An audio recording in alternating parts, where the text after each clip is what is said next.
we're getting into the missiles delivery systems.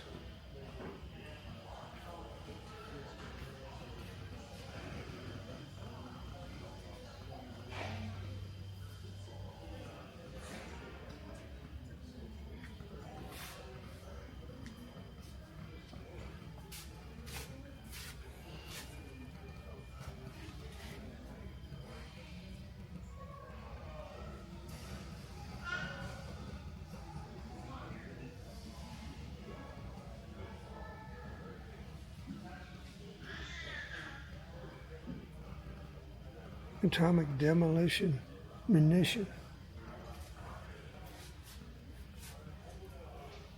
Look at this trailer that they haul it on.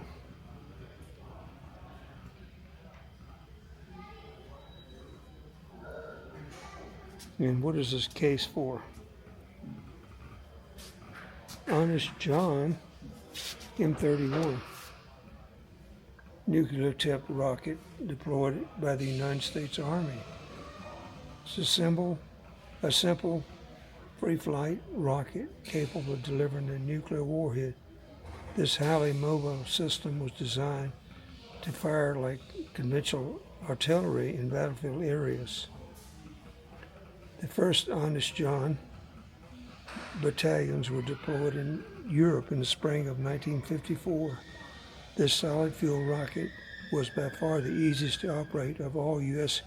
nuclear weapons in the 50s. It took a 6-man crew only 5 minutes to mount the rocket on its launcher. After that, all that remained was to set up the proper azimuth and fire the rocket.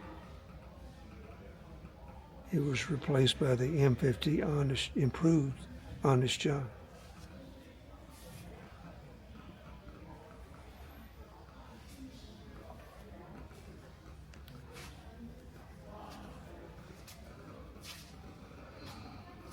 Trident missile.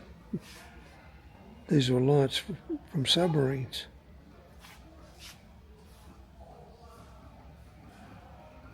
Submarine launched ballistic missile.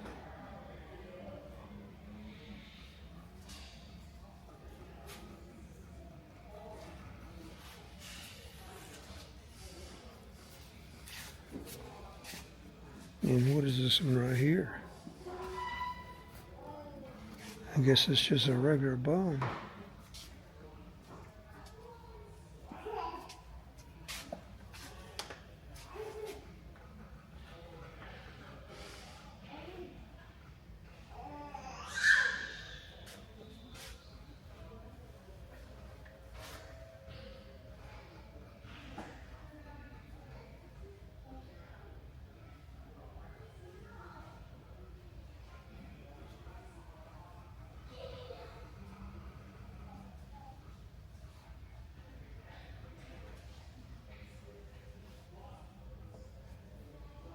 Although existing safety systems had proved adequate, accidents in Palomares, Spain in 1966 and Thule, Greenland in 1968 spurred the Sandia National Laboratory to improve the weapon detonation safing concept.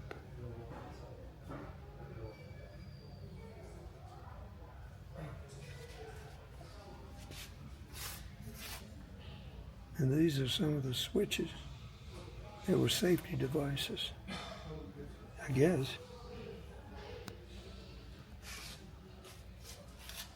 Look at this one right here.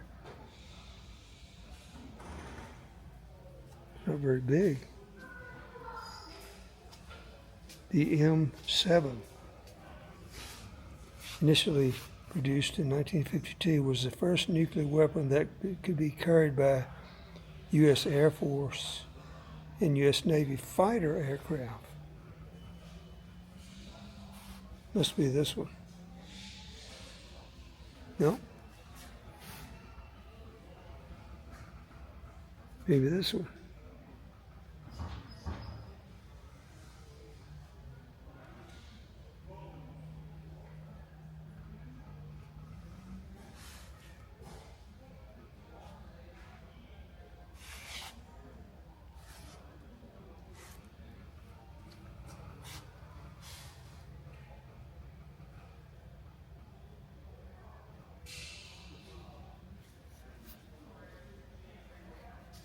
And look at this rocket here.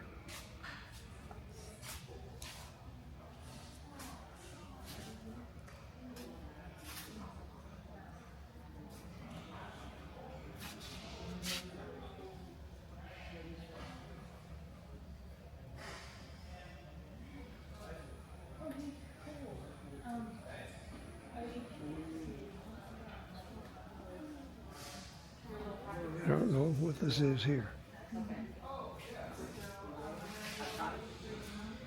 Look at this trailer right here for this small bomb.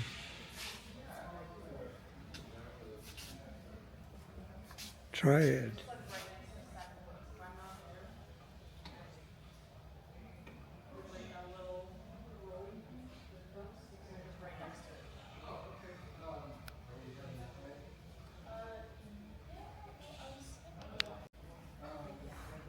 This little rascal's called the Davy Crockett. It's like a mortar. What is this? Bazooka style missile.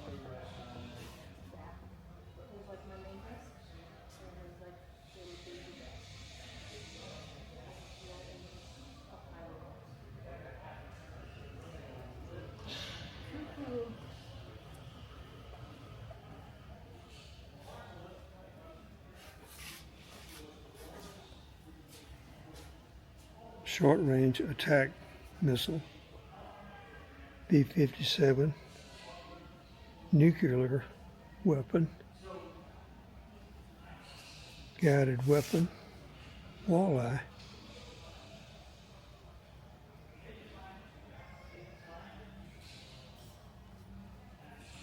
here's a Lulu, WE-177,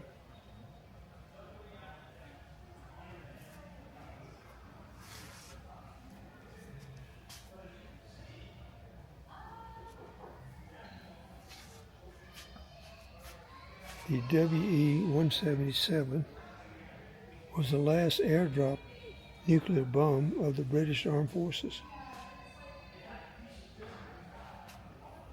It used a parachute.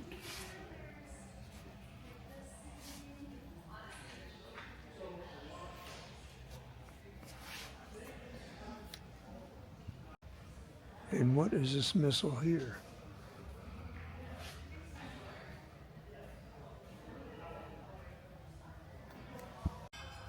Broken arrow is the military code for a nuclear weapon accident.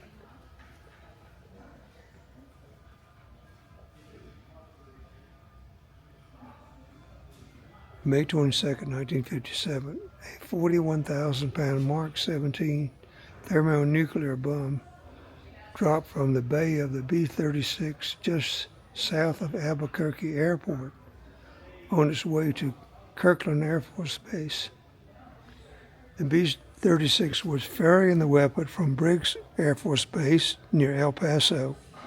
While approaching the runway at Kirkland at an altitude of 1,700 feet, the weapon did not have a nuclear capsule dropped from the bomb bay, taking the doors with it.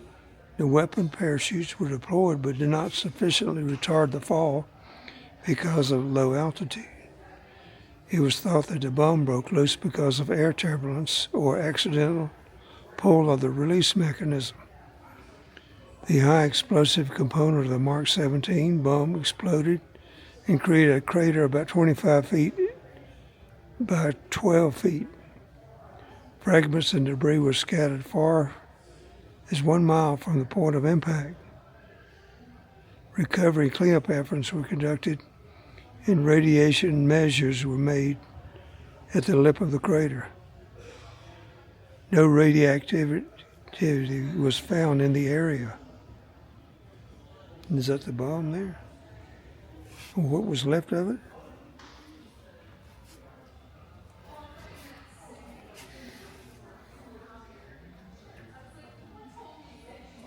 Oh, these are broken arrows here. Let's look at that one.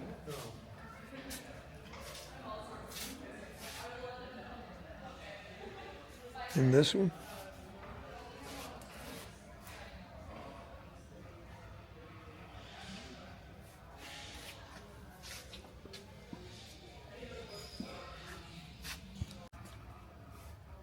Here's the one in Goldsboro, the B-52, January 24th, 1961.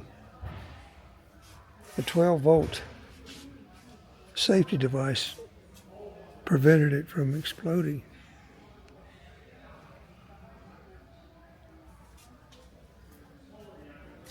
Now we're getting into the Cold War and the Cuban Missile Crisis.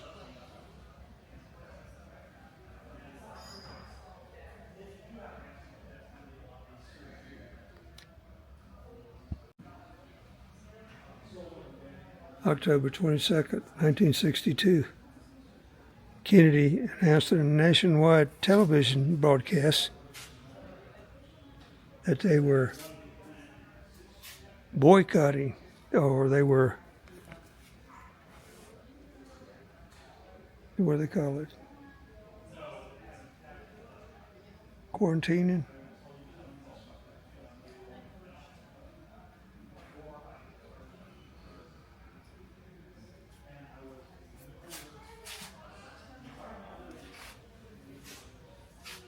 And what is this?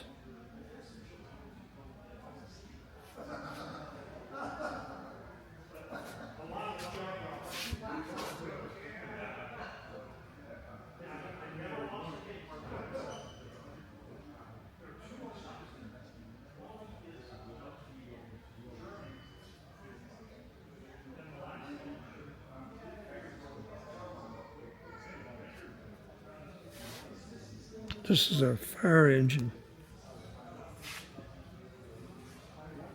made from a Jeep.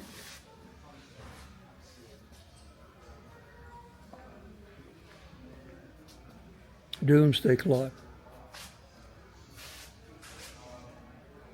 Symbolic clock face maintained since 1947. The directors of the Bulletin of Atomic Scientists at the University of Chicago. The clock started at 7 minutes to midnight during the Cold War, 1947, and represents the analogy of the human race at the time.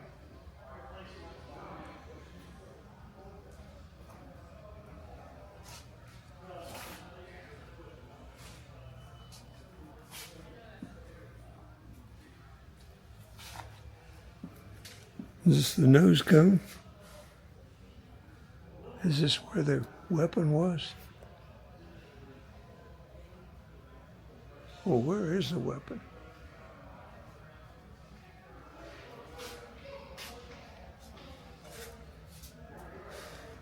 This is a Ohio-class nuclear submarine.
Look at that notebook computer there.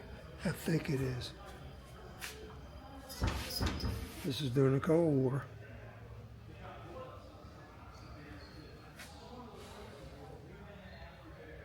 At the beginning of the Cold War.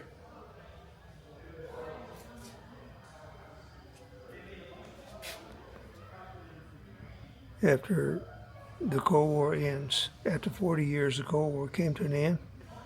The most visible symbol, the Berlin Wall, was pulled down in 1989.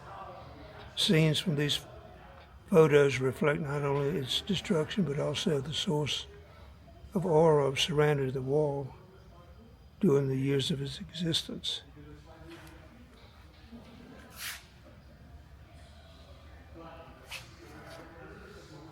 There they are.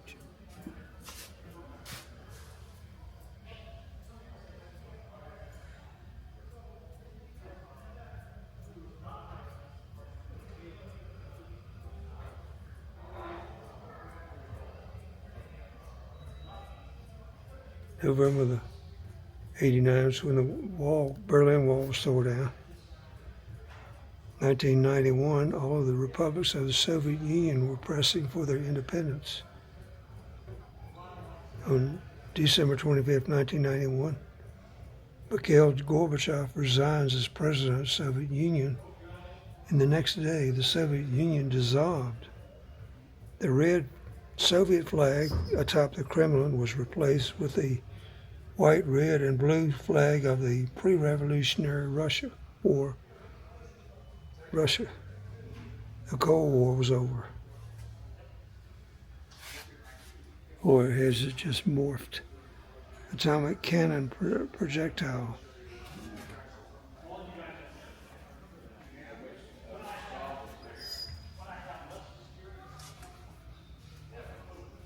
It was developed for the early 1950s and fielded in Europe. Beginning in 1955, the original MK-19 projectile was replaced with an MK-19.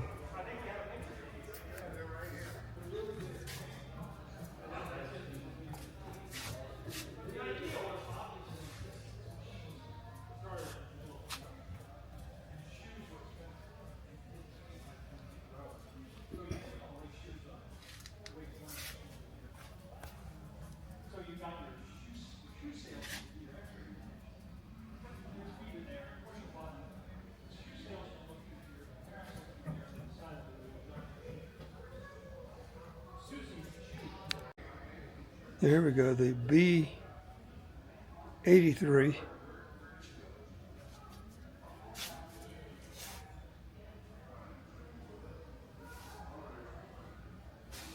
The parachute pack is right here.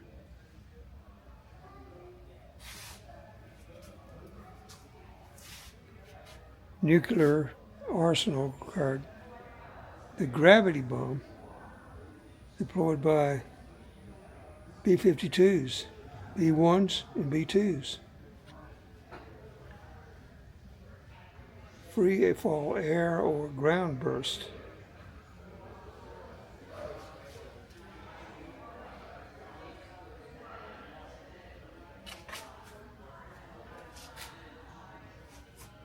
Here it is right here. Here's the parachute pack. Atomic projectile. Okay, let's look at next let's go over here to this.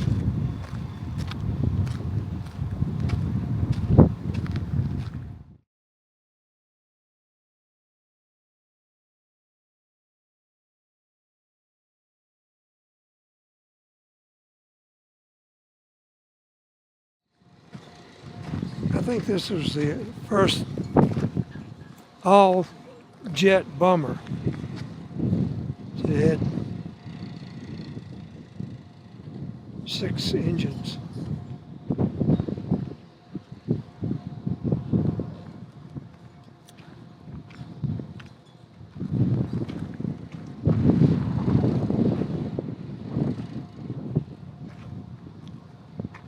Look at the landing gear.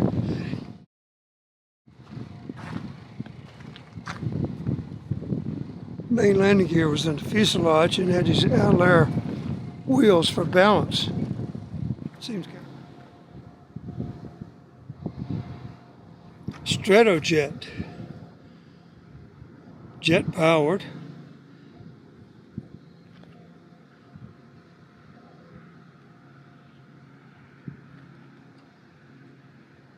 You could carry a nuclear weapon of 10,000 pounds.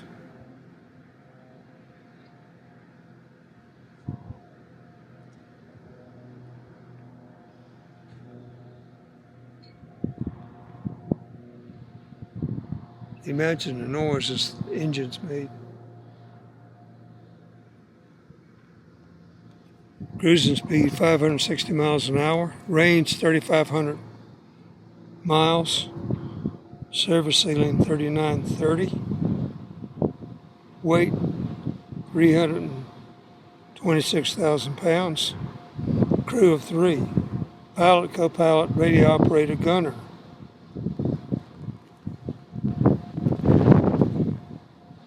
Entered service in the U.S. Air Force Strategic Air Command in 1951. It was the mainstay of SAC's bomber strength during the 50s and early 60s and remained in use as a bomber until 1965.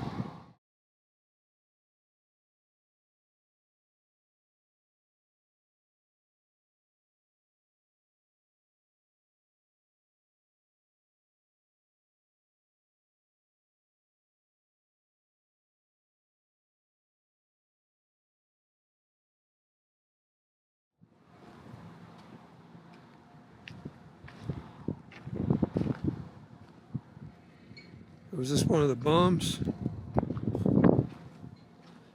Were there nuclear bombs?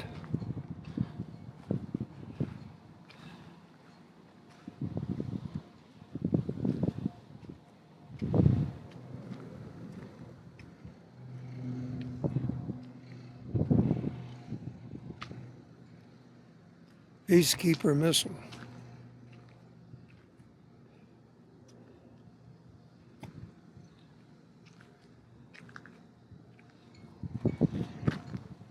Epoxy composite could carry more than one warhead. Multiple independently targeted reentry vehicle, MIRV. So it had a bunch of missiles in there.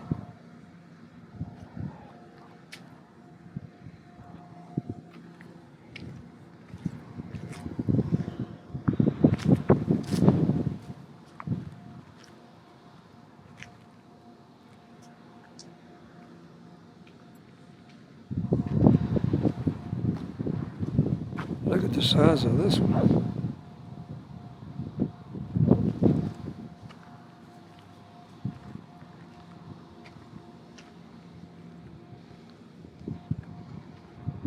Titan II. That's what this is.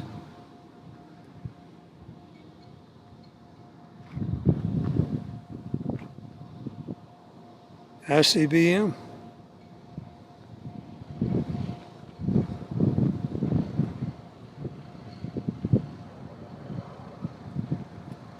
Liquid fueled.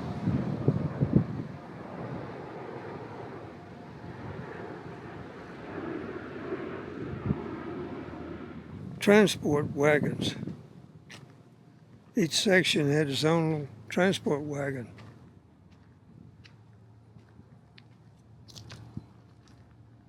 Jupiter.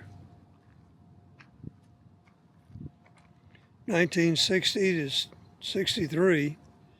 Intermediate range ballistic missile. It was a single stage liquid fuel missile using an internal guidance system. It was the first mobile strategic ballistic missile to use the ablative heat shield.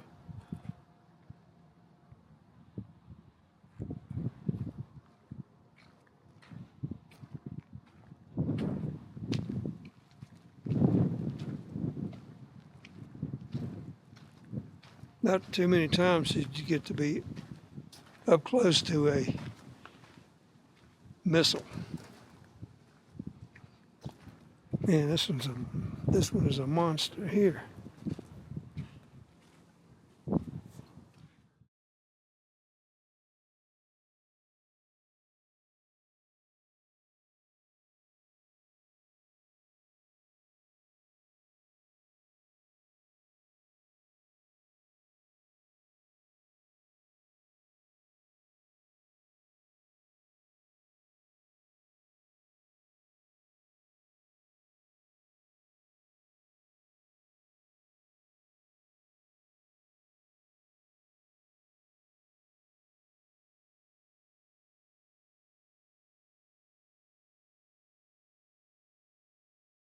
Here we have a British missile.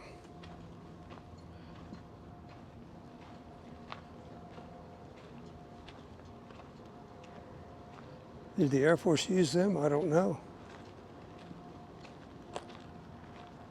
A nose cone of another one. Maybe this one. No, this one has a nose cone. Thor. British involvement.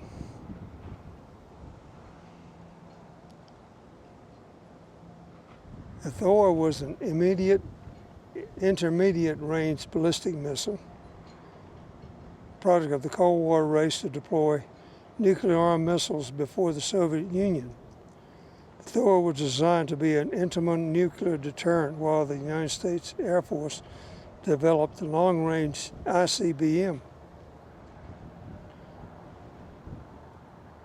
was manufactured at Douglas Aircraft Plant in Santa Monica, California, in 1958. It was terminated in 1962. The Thor.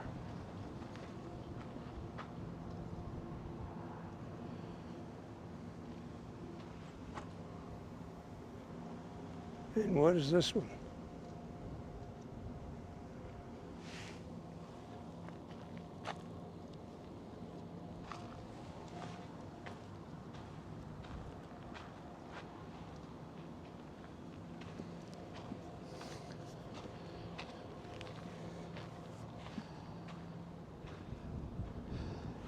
Boeing LGM Minuteman. Minuteman was a three-stage intercontinental ICBM.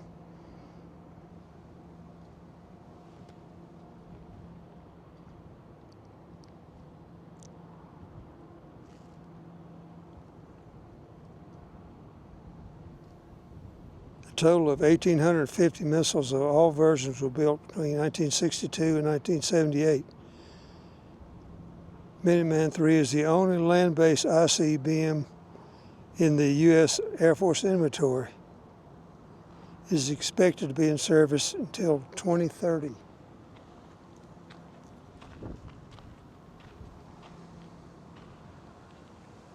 Boneyard for rockets. I believe this is probably a Polaris.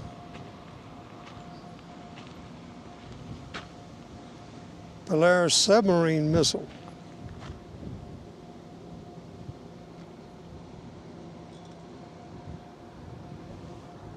Submarine launch missile.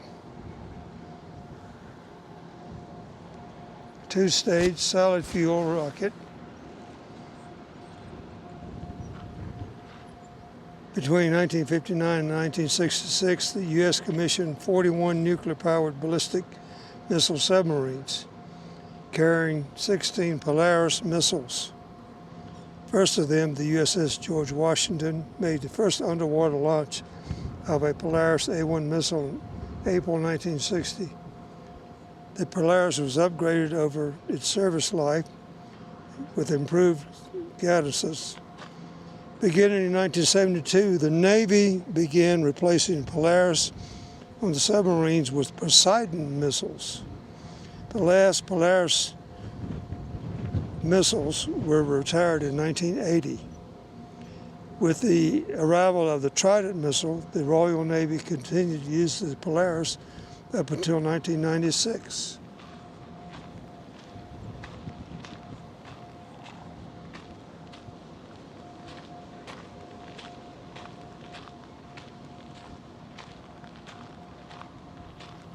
Here it is, the con tower for the USS James K. Polk.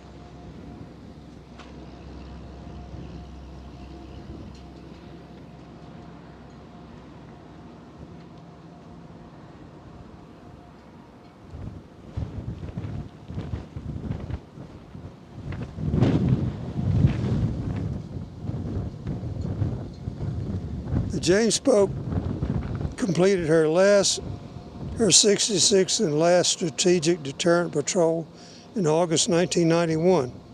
In August 1992, she began a 19-month shipyard conversion to an attack submarine. Her ballistic missiles were removed and her missile turrets were deactivated.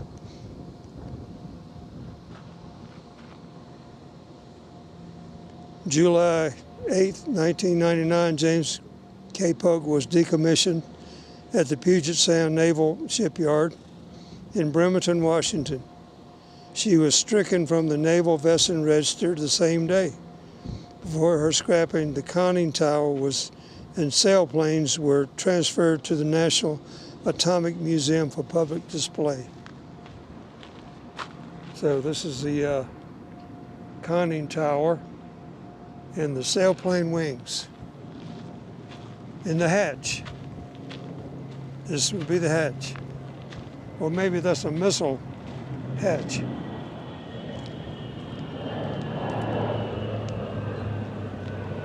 There goes the C-130. All right, we're going to check out the U.S. Air Force B-52, which is still in service.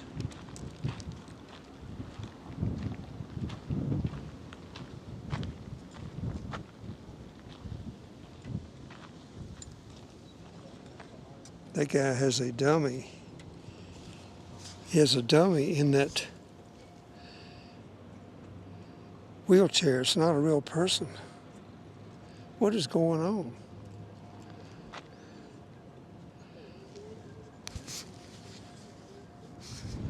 The longest serving strategic aircraft in the United States Air Force. Since the mid-50s, the B-52 crews stood ready to deliver nuclear warheads flying from bases in the United States. Until the late 60s, aircraft equipped with live nuclear weapons were maintained on airborne alert.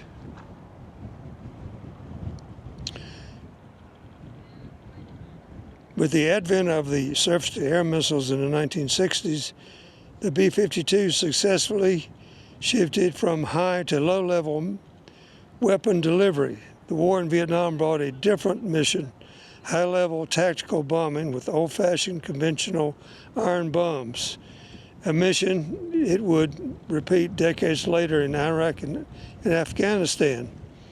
Built in several production versions, the B-52 has been in service long enough to have outlived the Strategic Air Force Air Command itself. Today it is still flying and will do so into the 21st century.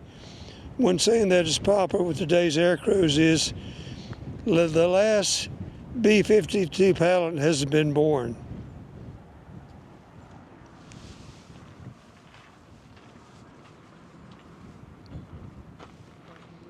First flight in 1955.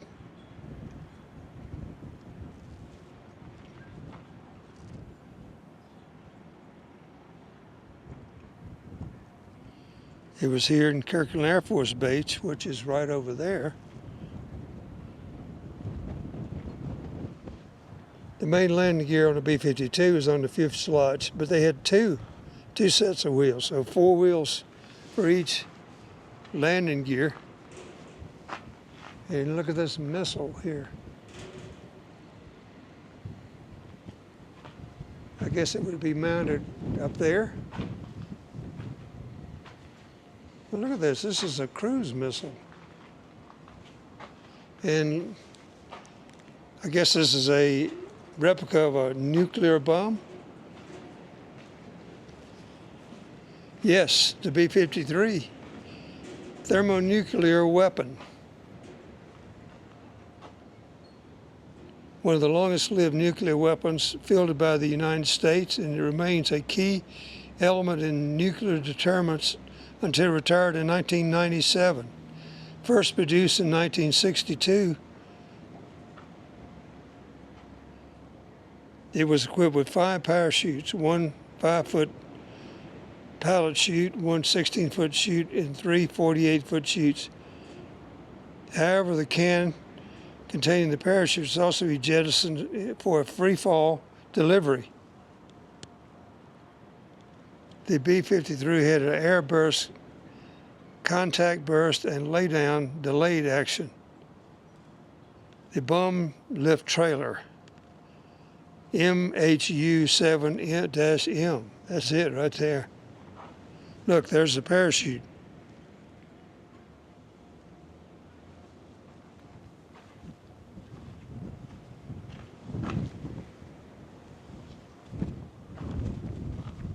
These things are in the air 24/7.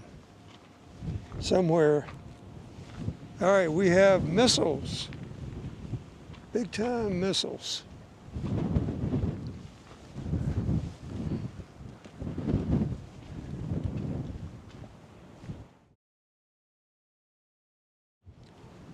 The Snark. SM-62A Snark.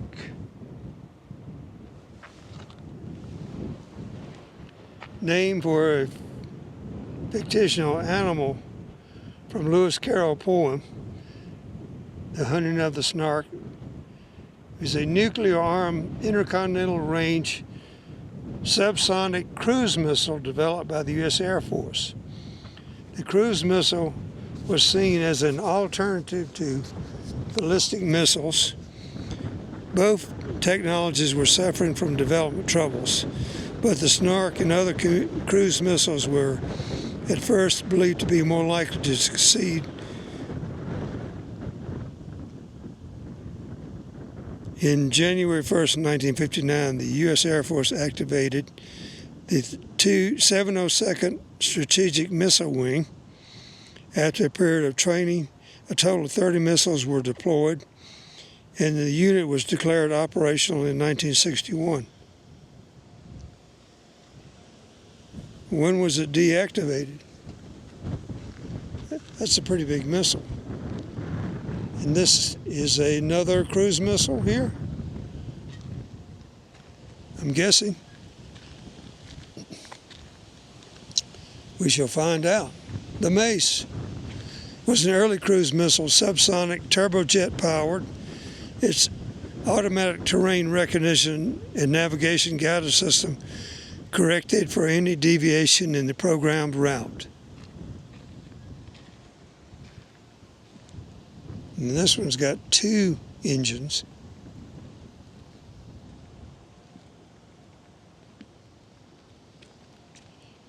And this is a Bomark, land-based surface-to-air nuclear missile powered by 2 ramjets, designed to intercept and destroy bombers up to 250 miles away. And another one. What is this one? The Matador. The Matador. Look at that carrier. It's got some funny wheels on it. Was the first guided missile ever developed by the United States Air Force.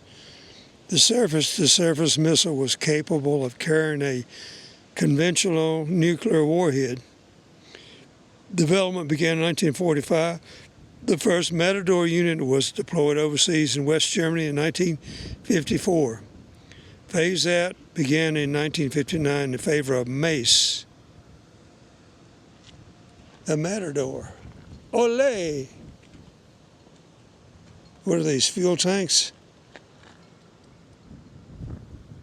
How high the tail is. The top of the vertical stabilizer. That thing is way up there. And what is the length of these things? These things are huge.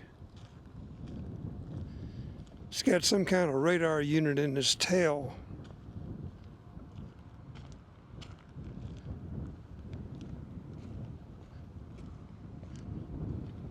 And they're still flying. That's the amazing thing.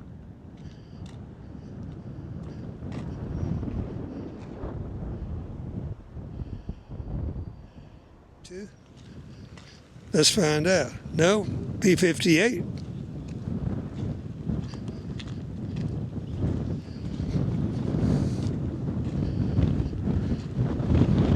It's called a pod. This is a combination fuel and weapons pod developed for use on the B-58 Hustler airplane. The pod provided a means to deliver a thermonuclear weapon and carry extra fuel. The pod, which is attached to the B-58 Hustler, is depicted in the photograph. See, it's underneath it. 2,800 pounds, 54 feet long. Yeah, that is something. And this right here, I think, is a atomic artillery cannon.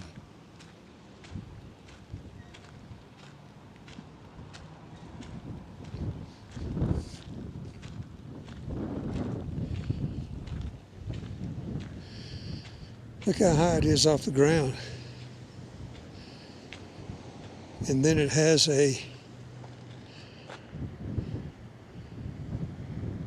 is this like a retriever or what? Okay, here's the missile. I guess it would hook up right here.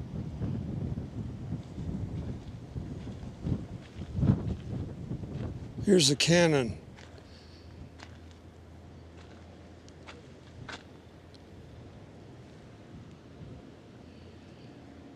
Here it is. 280 millimeter atomic cannon. The largest nuclear capable mobile artillery piece manufactured by the United States. On May 25, 1953, a 280 millimeter cannon fired an atomic projectile at a distance of 7 miles at the Nevada test site. 20 of them were manufactured. Length 84 feet, weight 86 tons, range 15 to 19 miles.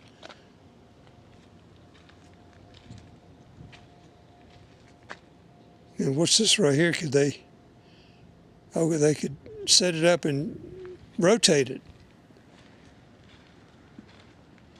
So these are the trucks that pulled it. And then it would set up and rotate this way. That man hanging there, actually they called that one the Trinity, but it was the same one. It was the original one that tested. It was the test bomb. And what is this?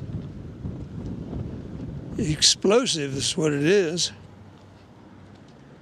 Don't know what its name is though. Little army truck, no top to it. Here's an old army vehicle, faded. Here's another. I don't know if this is a mobile. Yeah, it's probably a mobile. This might have been the Hawk. I think they had one called the Hawk. F-16. New Mexico Air National Guard. The Tacos. The F-16 is one of the neatest fighter planes ever built.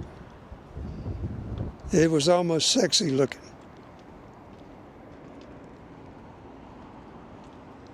Okay, let's go over and read the plaque about the specs.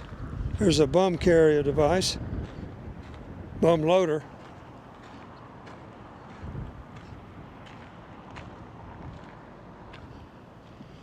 New Mexico Air National Guard, the Tacos, activated July 7, 1947. Fighter interceptor was its mission.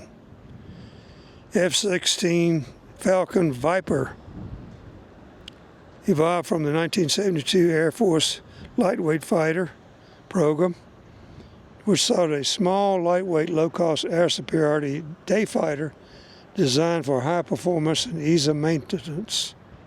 It had one engine, and a General Dynamics YF-16 was selected the winner.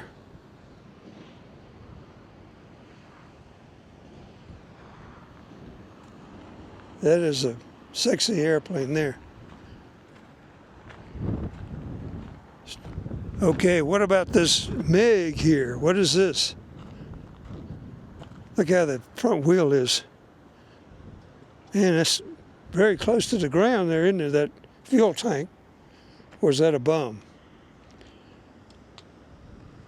Mikoyan Gugurevich MiG-21 fish bed. Why do they call it a fish bed? No paint on it. Single seat, single engine, supersonic jet fighter and interceptor aircraft designed by the Soviet Union, entered service in 1960. The insignia is the red star on the tail and wings. There's the tail. Single seat was the Soviet Union's first Mach 2 fighter and was flown in over 50 different air forces during this whole war. NATO had a code name for the fighter identification, fish bed. During the Vietnam War, 1955-1973, the MiG-21 was as fast as U.S. jets, more agile than the F-4 Phantom, and was a dangerous adversary. There were 15,000 made, and at one time a special version held the world speed record.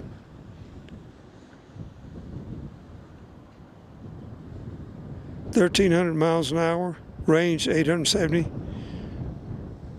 1,110 with an auxiliary fuel tank, ceiling 62,000 feet.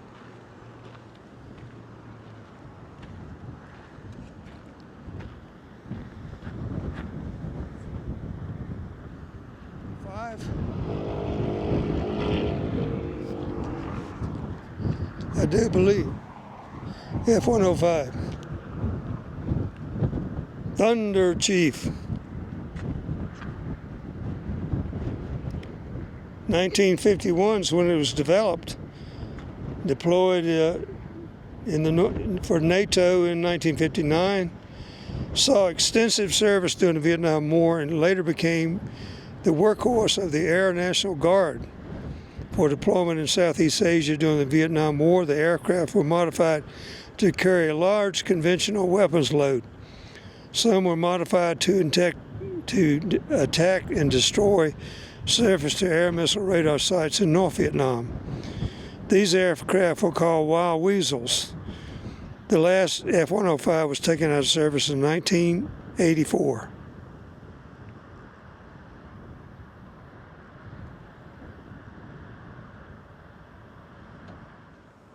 This is a Douglas A7. Look how heavy it is. I mean, fat. It has a fat fuselage. And I guess it was two pilots. This was more of a bomber. What was this mission?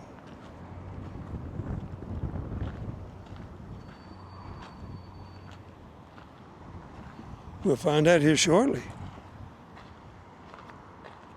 Corsair, A7 Corsair, built by Ling Timbo Voigt, based on the F-8 Crusader fighter. The A7 was a single-seat United States Navy attack aircraft introduced in February 1967. It's powered by a single turbofan jet engine with no afterburner.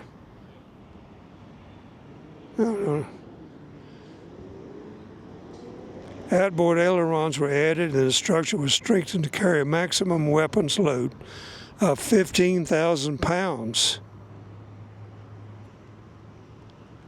The A-7 was designed to carry almost any conventional weapon in the Navy inventory. It was also capable of carrying nuclear weapons such as the Walleye, Mk-28, B-83. It carried a 20mm cannon. The aircraft was given the name Corsair II in honor of the famous Vought F-4U Corsair fighter in World War II and career. Aviators and crews gave it the unofficial name of Slough, short, little, ugly fellow. Saw extensive use during the Vietnam War.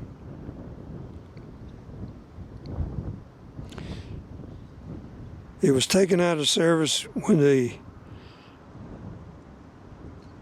Navy and Air Force retired in 1991, and the Greek Air Force flew it until 2014. This one is a two-seat model that was converted from a single seat. That's what I thought.